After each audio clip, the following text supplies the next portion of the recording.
usa kada kong peligro kung kining Biblia mahi abot sa ilang makamot kay dili ila tarungon og basa ang Biblia.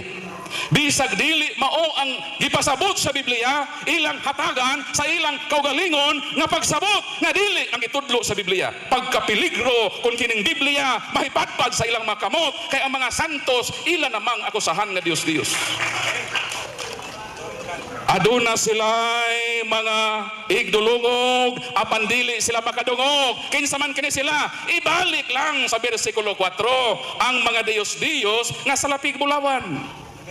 Doon na sila'y mga tiil, apan dili sila makalakaw. Kinsa kini sila, tubag, bersikulo 4, ang ilang Dios-Dios mang sa lapig bulawan. Ang tanan nga gidipiner ni ining maong teksto ibalik lang sa bersikulo 4 ug tug-anan ka sa kamatuoran nga kining gipangisgutan dinhi mao kini ang mga Dios-Dios nga sa lapig bulawan. Asa may mabasa diha ang ilang mga Dios-Dios mao mga santos.